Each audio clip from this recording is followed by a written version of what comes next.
So today, my plan is to finish the open economy part of the course, and we will talk about exchange rate regimes. But before I do that, I need to finish a few things that we didn't in the previous lecture, and that will help as an introduction for the kind of things I want to talk about today.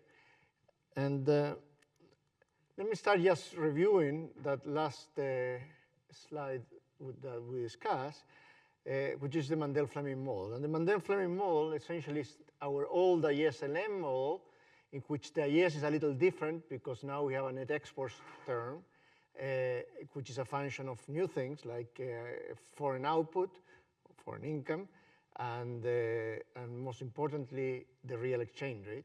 And the real exchange rate in itself, because of the UIP, uncovered interest parity condition, is a function of expected exchange rate, the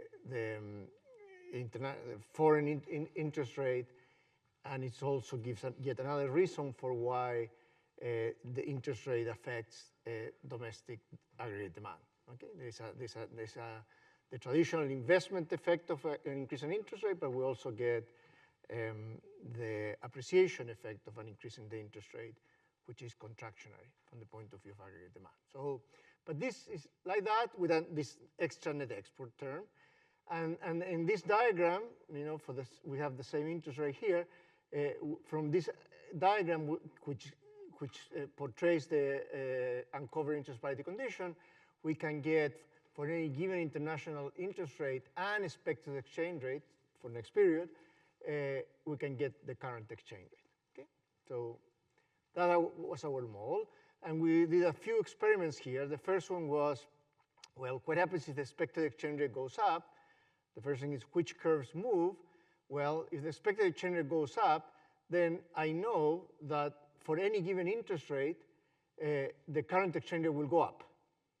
Okay, I know that this curve, in other words, will shift to the right. Why do I know that? Well, because if the current exchange rate doesn't move by the same amount of the expected exchange rate, now I'm going to have expected capital gain or loss, which will be inconsistent with the previous parity of interest rate. No? So we had agreed that that we had certain expected appreciation. So let's make it very simple. Suppose that this interest rate happens to be equal to the international interest rate, then we know that this exchange rate has to be equal to the expected exchange rate, because you cannot expect an appreciation or depreciation of the currency if the interest rates are the same.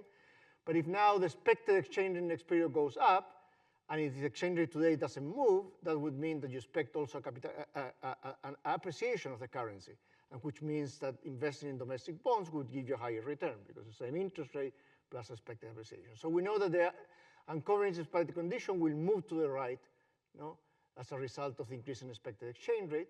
But that also means that at any given interest rate, you get a higher, an appreciated exchange rate relative to the previous one before the increase in the expected exchange rate, which means that the IS will shift to the left. Okay.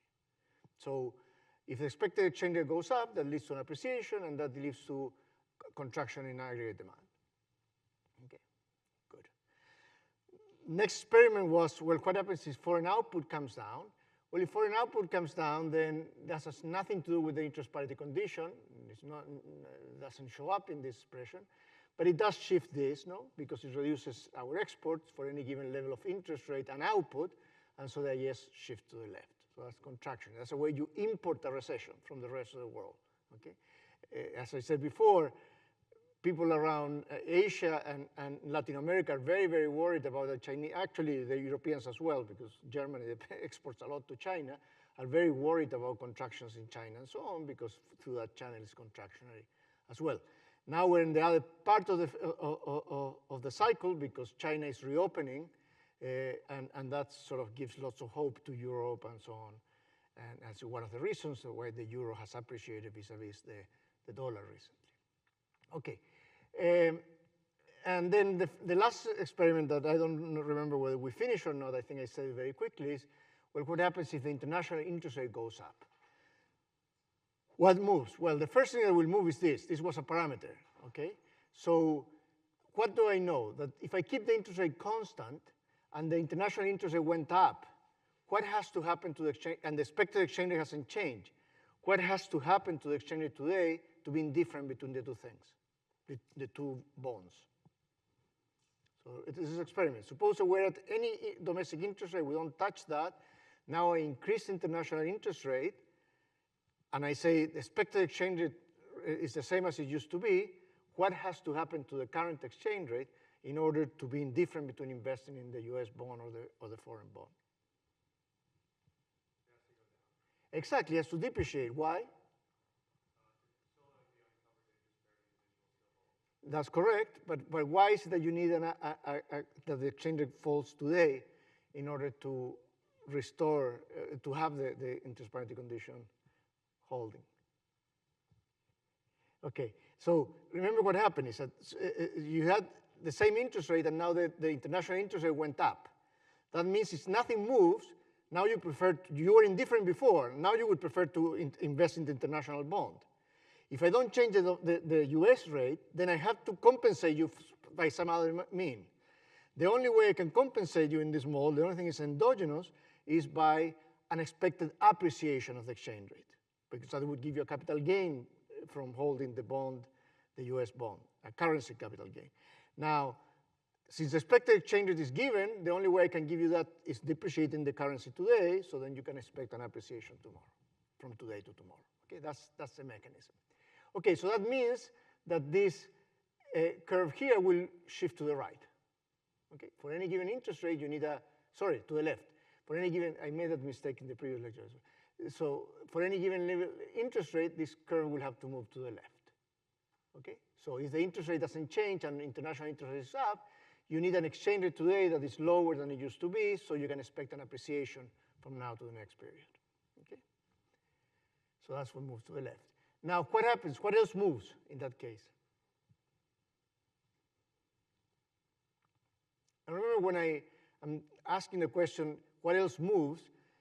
I mean, what a curve moves, what you need to do is just take something as given and then see whether we get the same equilibrium output or not. So take an interest rate as given, that's the easiest, and then ask the question, well, will I get the same equilibrium output or not?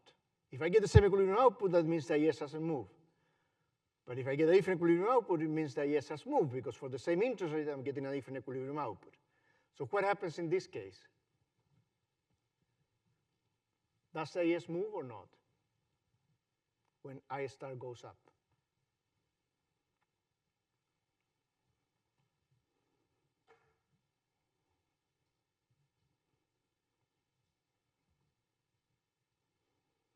I'm going to simplify the question. Yes, it does. Which way?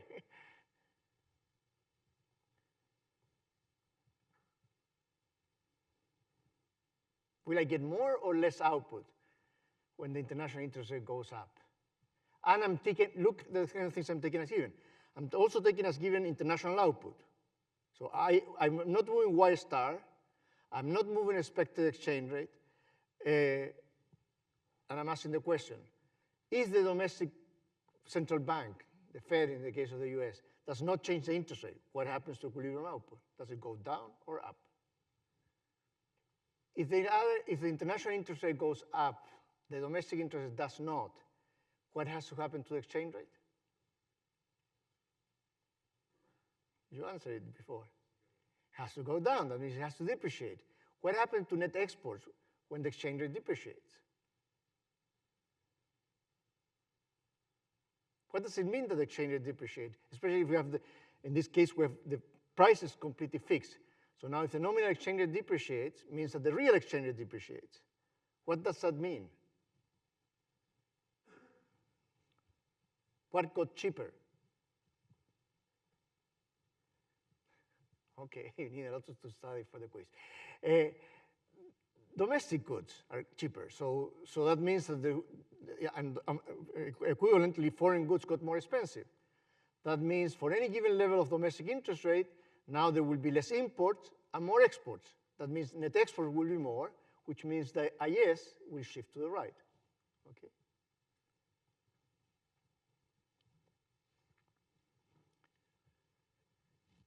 Good. So these things you need to control. I understand that it's a little confusing to think about exchange rates and so on,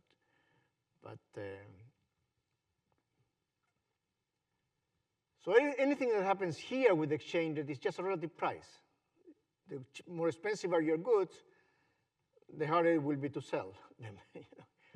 And the more tempted you will be to buy foreign goods. That's what it does. So that's contraction. Appreciation or contraction here or not.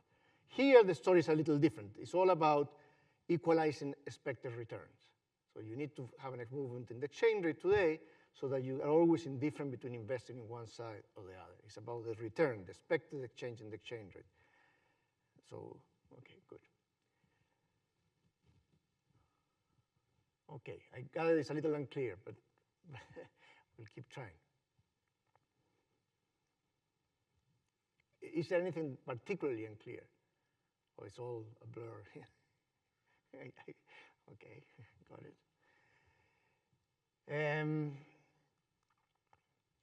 Well, let me, so all that I described here is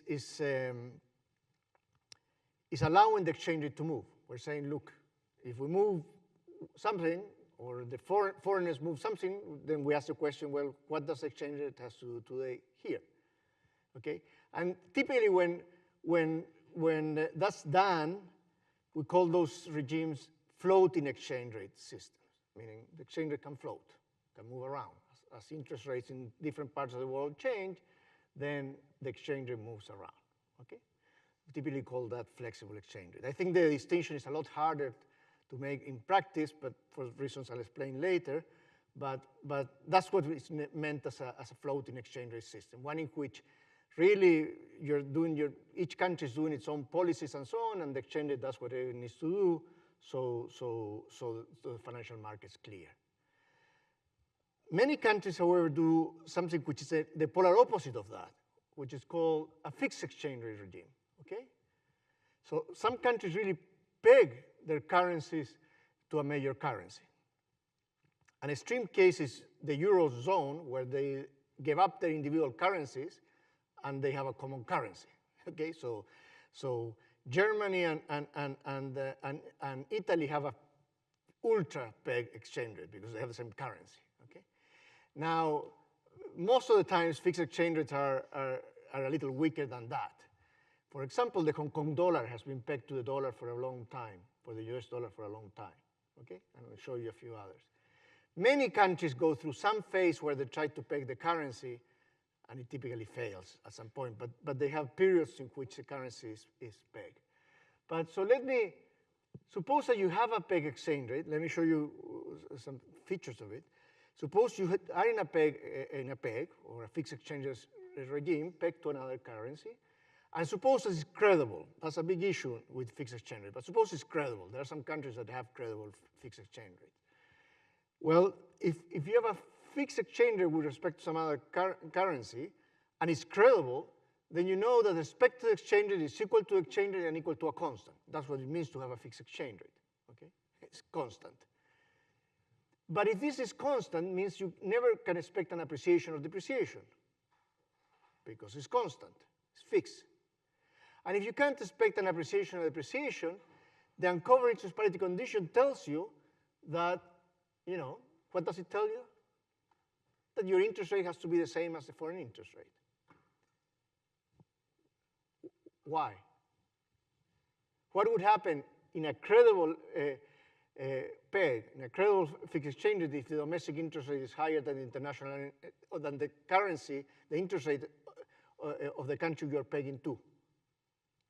What would happen? Suppose that I'm in a fixed exchange rate and we have the same interest rate, and now I unilaterally decide to raise interest rates. What do you think would happen with capital flows? What would you do to your portfolio? If the exchange rate is pegged and is credible, it is as if they were issuing the same currency, because it's the same. It's a different currency, different name, but it has a constant in front of it. Okay, so it's as if it was issuing the same currency. Two bonds that are identical and issuing the same currency cannot be paying different interest rates, because you would all invest all your money, you know, in the bond that is paying a higher interest rate. And that's what happens here. So mechanically, what would happen is, for some crazy reason, a country has a fixed exchange rate, credible fixed exchange rate, decides to have an interest rate higher than the currency, the interest rate in the currency is being pegged to, then you would see massive capital flows to that country. So there would be enormous pressure for an appreciation of that currency. Okay? But what the central bank would have to do is start buying massive amounts of supplying massive amounts of its currency for those that want to buy it, because there will be an infinite demand for that. Okay? So in practice, what that means, and sometimes you can do that for a little while, but not in a sustained manner. So what happens in practice is that if you really have a peg exchange rate and you have free capital mobility, which is people can move in and out of your bonds, China doesn't, for example, so it can allow itself to both control a little bit the currency and meaning be a semi-peg, and it still can move its domestic interest rate because they have capital controls. But if you don't have capital controls and people can move money in and out, it can do portfolio investment, as it happened with most of the advanced economies, then effectively you give up domestic monetary policy. Okay? Because whatever the other country does, the country you're pegging to does, you have to follow. Okay? So that's what it means. You give up your domestic monetary policy if you choose to peg to another country. A little later, I'm going to tell you why countries may choose to do that, but that's what you do. Okay? And coverage disparity tells you that that's what you do. You're not going to be able to deviate very significantly from the interest rate that the other country is setting if you want to maintain your fixed exchange rate. Now, in practice, there are many hybrid regimes. There are very, very few pure float regimes. Few, I mean, it's maybe 5 or something like that. But so there are all sort of degrees of exchange rate regimes, and which are hybrids between fixed exchange rates and fully flexible exchange rates. Let me show you just a few, just randomly, more or less randomly selected in Bloomberg. So there you have, in white is the US euro. That's a float. That's the cleanest float you can imagine. I mean, there's no.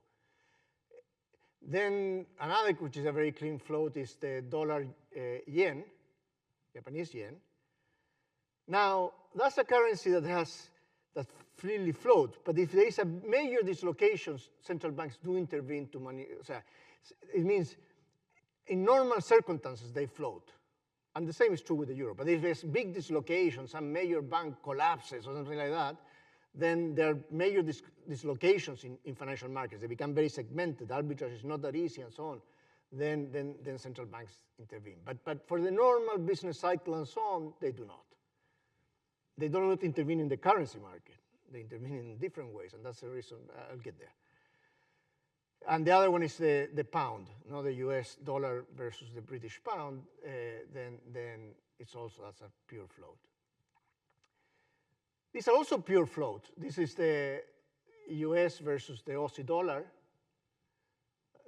and against the Canadian dollar, and against the Swedish krona. Okay, those are pretty floating regimes.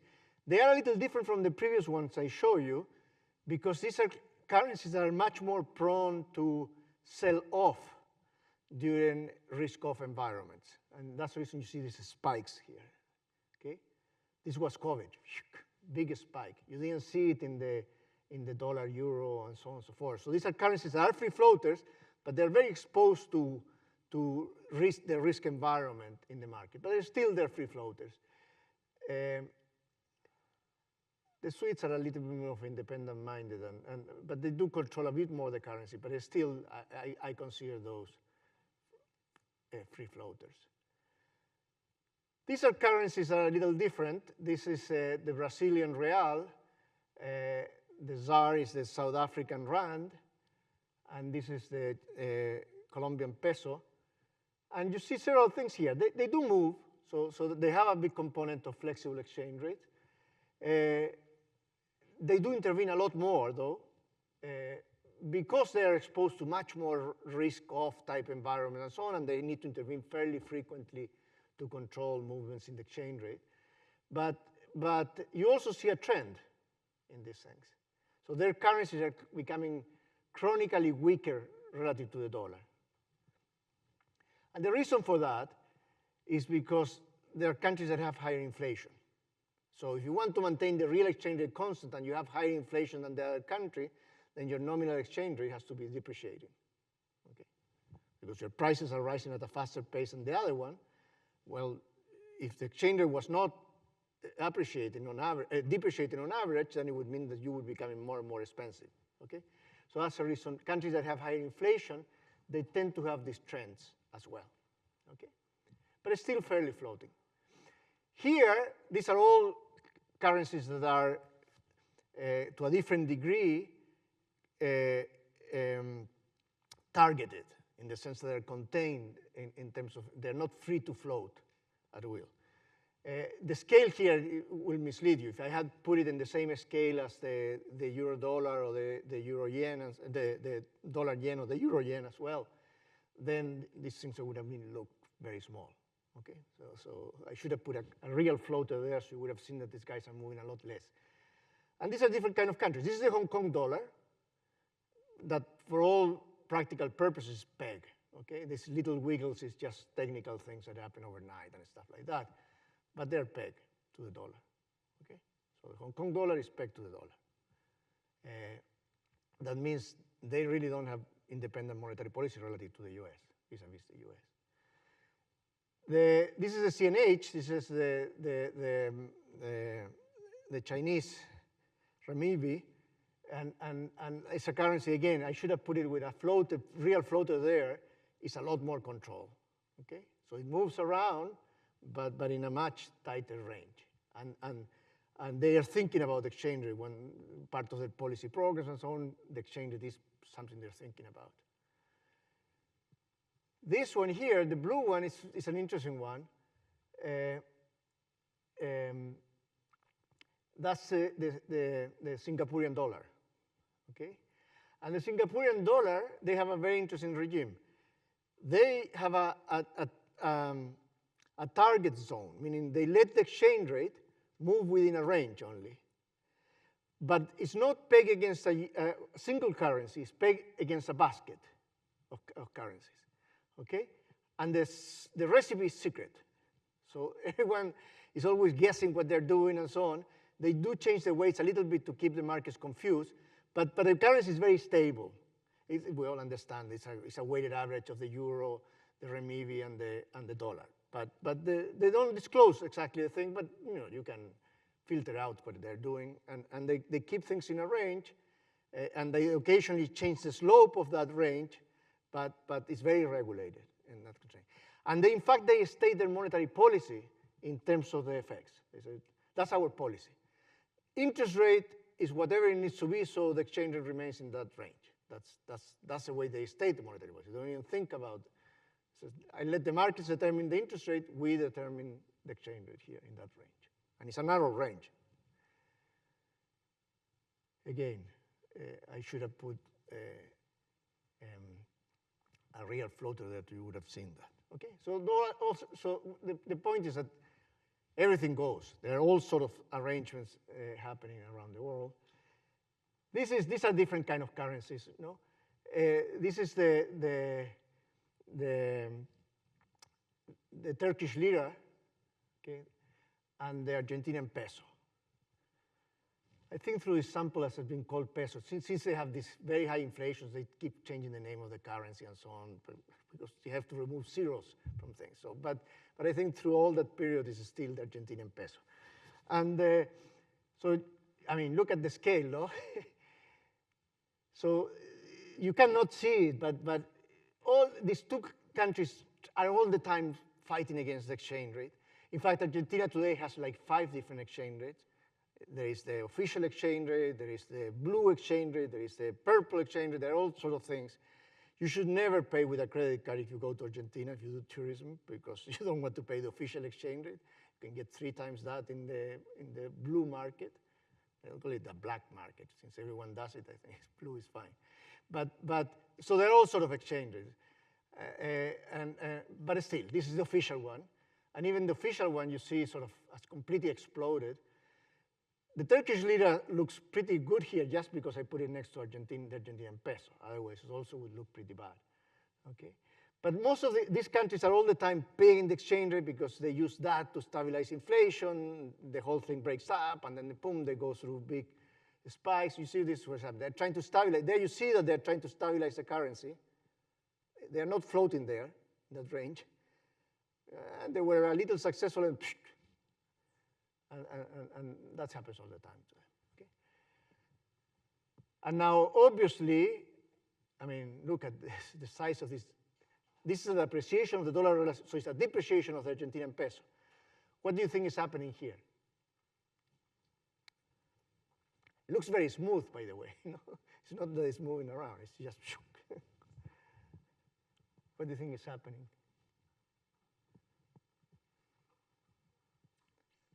Very high inflation, in the thousands, and that's what is happening here.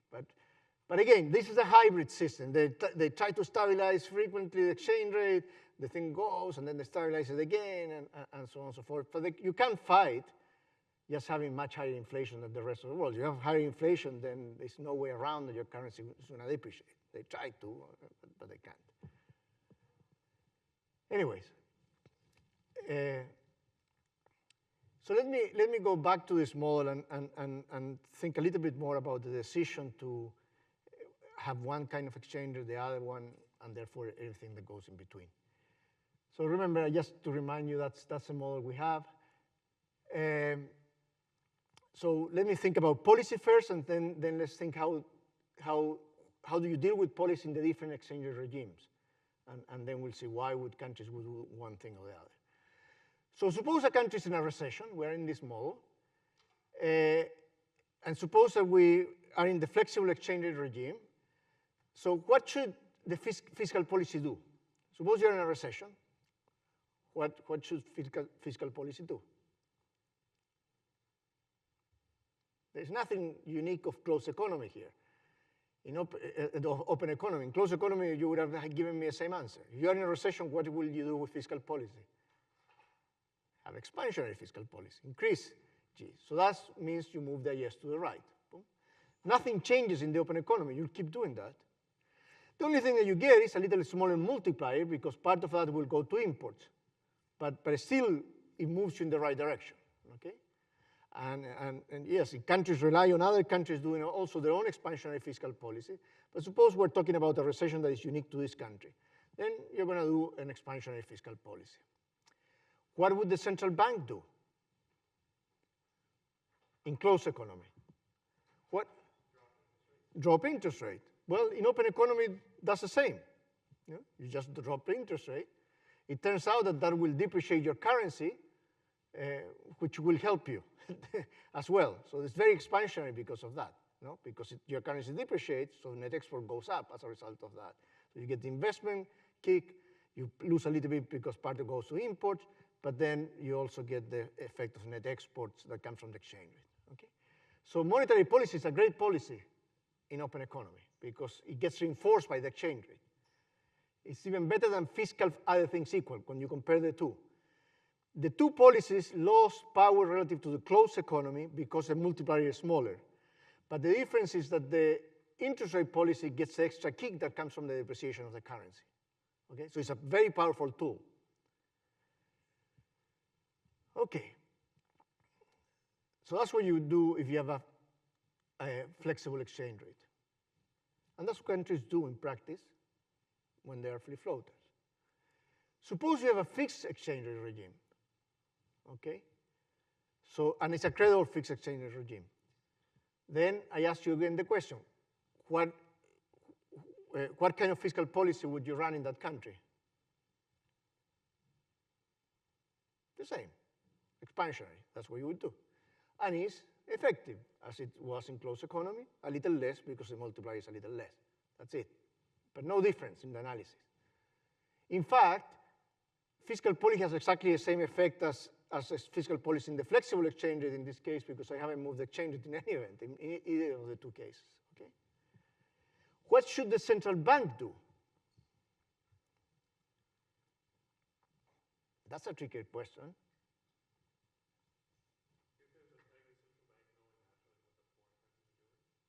Yes, the central bank knows. So it will have to match. Yeah, exactly. So the central bank cannot do anything. I'm saying, suppose it's an idiosyncratic recession, this country's in recession. Now it wants to use its policy tools to deal with that. It has fiscal, but it doesn't have monetary policy. Unless the cycle of the other country coincides with your cycle. So if it's a global recession or something like that, then you're doomed, because other countries doing the monetary policy for what they're doing, what they need, not for what you need. And therefore, you don't have monetary policy. So that's a costly thing of a fixed exchange rate. We already said it, but now we're making it very concrete, because we are in a recession, and you realize now that you don't have a tool that you had before. Okay? So that's a cost of a fixed exchange rate. Here's an example. Here, what I'm plotting is the policy rate in the US. That's the blue one. And that's the policy rate in Hong Kong. There is a small difference, but you can see that these are technical things. But you can see that Hong Kong has to follow the US, essentially. It's exactly the same shape. So Hong Kong doesn't have independent monetary policy. Okay? Again, those are technical gaps. They're not really. But just look at the shape. It's exactly the same, moving around. So Hong Kong doesn't have monetary policy, period. Not something they have. So if you get a recession that has to do with their own cycle, and that is not a result of something that is happening in the US, they don't have the tool to deal with that. Of course, during COVID and during the global financial crisis, they were aligned, so they would have moved in the same direction. That worked. But if there is a shock that is Chinese-centric, that is affecting Hong Kong, the US monetary policy is not going to react to that. And that's a problem for Hong Kong. Still, they choose to do it. The good question is why. Always there is politics, there is more than the kind of thing, but there are also economic arguments for why you may want to do these things. Another situation that I mentioned happens all the time, every other day in Argentina, for example, is speculative attacks on the currency. So you want to have a fixed exchange rate, but the markets don't believe you, that you're going to be able to keep it there. And so what happens? So look at this equation here. Suppose that you have a fixed exchange rate, but now the markets think you're not going to be able to sustain it. Okay? So that means, suppose that this guy starts going down. That happens again in Argentina every other day. Probably today, every single day. No? You want to say that you want to stabilize the exchange rate, but the markets don't believe you, and they expect your currency to lose value in the next few hours, in the case of Argentina. So this guy is going down. What happens to the current exchange rate? So expected exchange rate goes down. Everyone expects your currency to drop. What will tend to happen to the currency today, to the Argentinian peso today? It drops, but if you have a fixed exchange rate, you can't let it drop. So if you're going to maintain a fixed exchange rate, and now you have a speculative attack, people think your currency is going to drop, and you want to maintain your peg, that's called defending the peg. If you want to defend the peg, then the only option you have, if this guy is dropping, to keep the exchange rate is to raise interest rates a lot. That's the way you fight, the main way you fight it. I mean, you fight it by closing capital accounts and so on, but that's the last resort. You first try to fight it with monetary policy. So if this thing is dropping, you fight it by increasing interest rate a lot. And that's the way you stabilize the currency. But what happens when you raise interest rate a lot to defend the parity, the peg? What's the problem of that?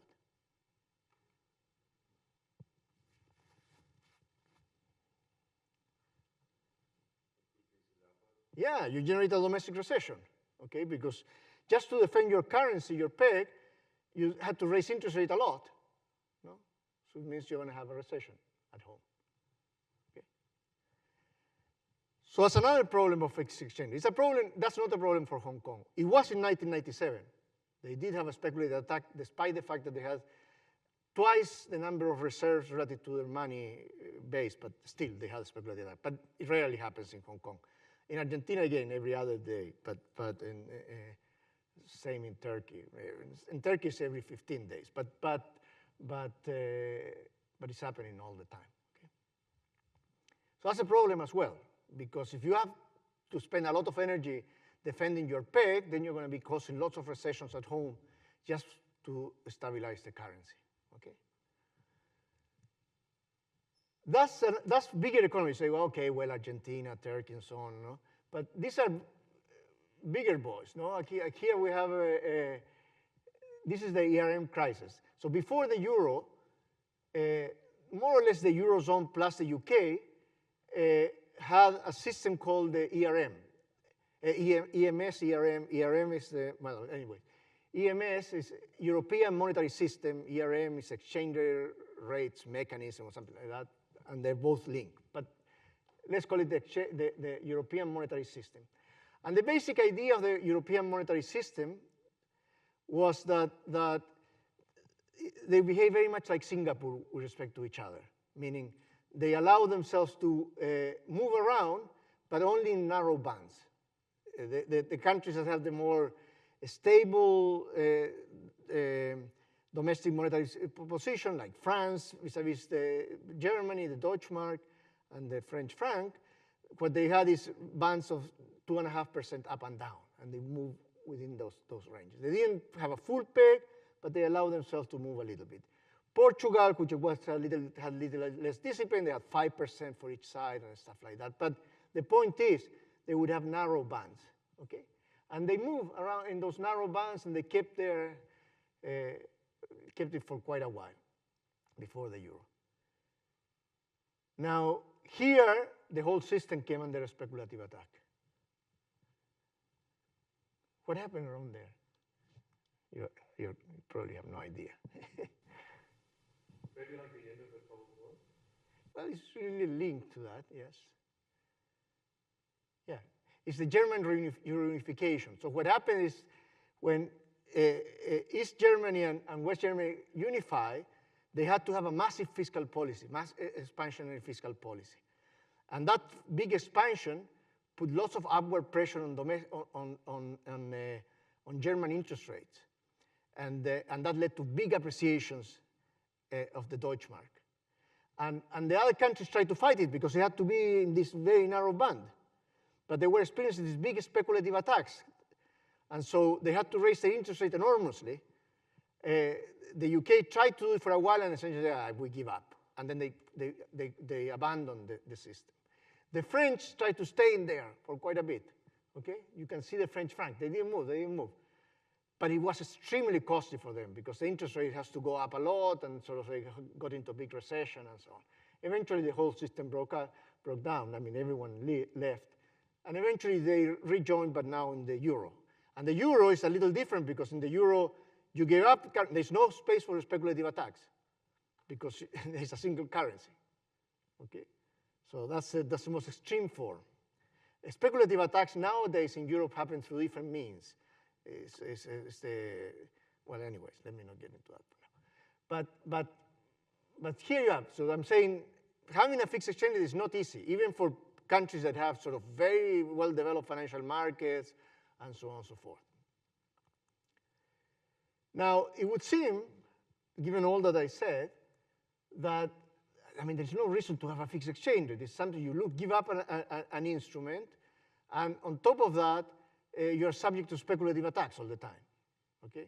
Not all the time. Well, it depends on how bad you are. But you know, you have to be very well behaved because otherwise you're subject to speculative attacks all the time.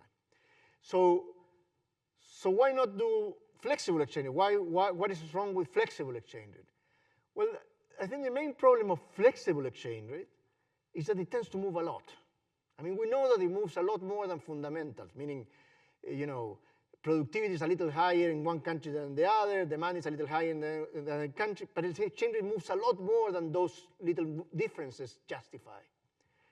And the reason, one way of understanding this is the following. And this will serve as an introduction to the next topic of the course, which will be asset pricing and things like that. So let's revisit our interest parity condition, but now let's not assume that the expected exchange rate is fixed. I mean, that was an assumption just to make our life simpler, but it needs not be. So that's the uncovered interest parity condition, is this. Well, you see, I can replace this guy here for what will happen next period. It's the same thing shifted by a period with an expectation there. So ET plus 1 expected, this guy here, is equal to 1 plus expected domestic interest rate 1 period from now, divided by 1 plus international interest rate expected 1 period from now, times the expected exchange rate for t plus 2, 2 years from now. And I can keep doing this. I can replace this by something equivalent to that with all the sub-index shifted by 1 year, blah, blah, blah, blah, blah. And so I can end up writing this exchange rate as this product of lots of things that can happen in the future. The monetary policy path at home, the monetary policy path, not the next period, the path for years to come of monetary policy in the other country. And there's always an expected exchange rate at the end there that is free, can move around. So the problem of this exchange is that the future matters too much, in a sense. And you know, people have lots of imagination, so all sort of weird things they imagine. And when people have lots of imagination, then these things are moving a lot.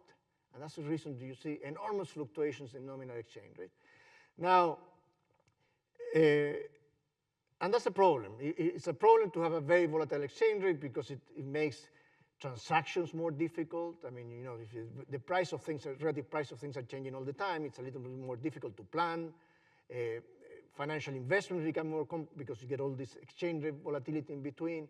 So that's one of the main reasons you would prefer, if you could, to have a more managed exchange rate. It's because you don't want all this artificial volatility that comes from behavioral traits and things of that kind. Okay, that's the main reason. Look at this example, for example. Sorry about that. But this is Russia during the war. This was the ruble, the Russian currency. And when they invaded, of course, this thing collapsed. The currency collapsed. Okay. This period is a little longer than you think, but it collapsed for quite a while. And then it recovered a lot, actually overshot and came down. So this is not because the central bank said, you know, we're going to devalue the currency or anything. It's just people said, wow, it's a country going into war, it's going to be a mess, blah, blah, blah, blah. So all that future I talk about essentially destroy the currency, okay? Now, a lot of that recovery happened there, not because people now began to see the future as a better future or anything like that. It's because they had to hike interest rates massively. They were around 4 or 5%, and they had to go to 20% interest rates to defend the exchange rate. Remember I told you you have a speculative attack and you have enormous pressure on your currency. Well, the main tool you have to offset that is to raise interest rate. So they had interest rate massively. They did a lot of other things as well. They put capital controls and lots of things. But this was the main thing they did. And so they dragged the economy into recession for war-related reasons and because of the monetary policy response they had to do with that. Okay? So that's an extreme case of a war, but that's the kind of things that can happen in a floating exchange rate.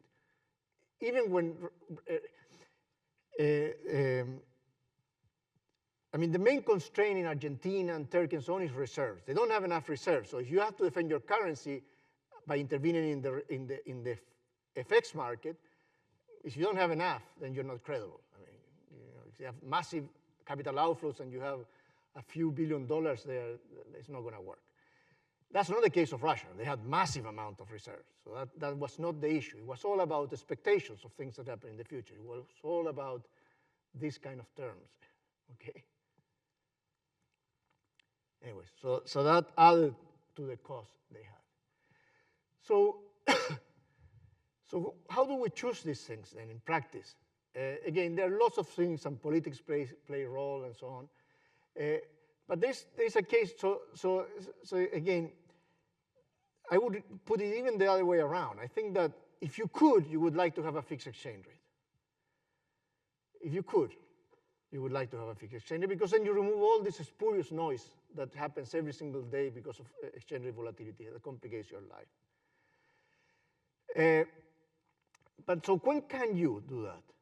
Well, first, you can do it with respect to some other country where the shocks are very similar. You know? Because you know, if you know that say you're Mexico, but or the north of Mexico, something like that, and you know that all your shocks are really shocks to the U.S., then the U.S. can do the monetary policy for you, no? Because you have the same shocks. I'm exaggerating. So if you're very similar, then it makes sense to have a fixed exchange rate, because why pay for all that volatility when you're going to be doing the same policies in both countries more or less at the same time, because you're exposed to the same shocks. So that's one thing. That's one reason why the Eurozone is the Eurozone, because there are European countries that have very similar business cycles and so on. Germany is a little different. That's the reason they always have some problem.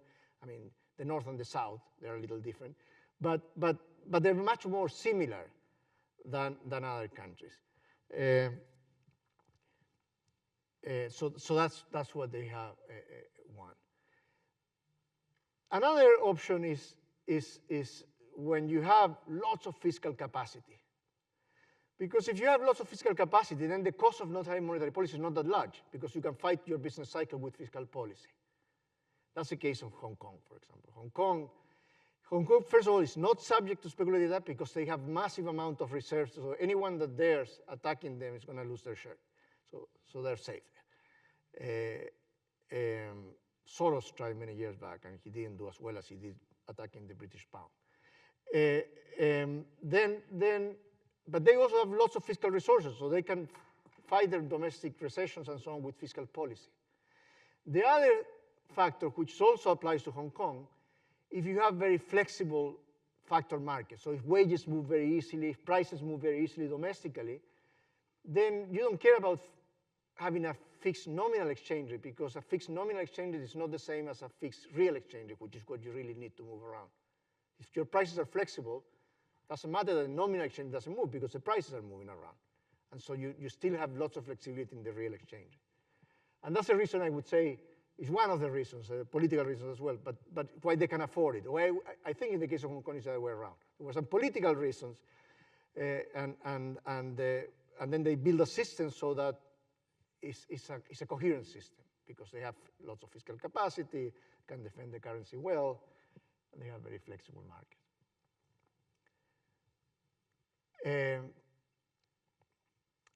This is, well, again, this is what I said before. If this is what I said before, if you don't like that noise, especially if you're going to be trading a lot with people and so on, you know, in Europe, many people cross the border many times a day, and you want to go shopping one way or the other. It's a pain if the exchange rate is moving all the time. No? It's much easier if things are stable. And the same applies to financial transactions. People have deposits in different banks and stuff like that. It's better if you don't have all that fluctuation. And in the case of the euro area, they decided that the advantages of having a very fixed exchange rate were more than the cost for individual countries of not having independent monetary policy. It's still a work in progress. They're building that. It's not finished, but they're working at it. The other reason why countries fix exchange rate, and that's the Argentinian reason and so on, is when they have no control in inflation, they have no credibility, and so if you peg to another currency that has credibility, then the idea, the hope at least, is that you will inherit the credibility of the other currency. And that's what they tried to do. Argentina had a currency war, like Hong Kong for a while. The whole idea was to control inflation. Well, let's peg to someone, and if the markets believe you, then it would work, because then you inherit the credibility of the. You're saying, when you take a fixed exchange rate, I'm not going to run monetary policy, which is the main source of inflation. So I'm going to let the credible country run the monetary policy for me. And that's what gives you credibility. As long as somebody believes it, you're not going to quit the thing. But that's the reason countries do it, often to stabilize inflation as well.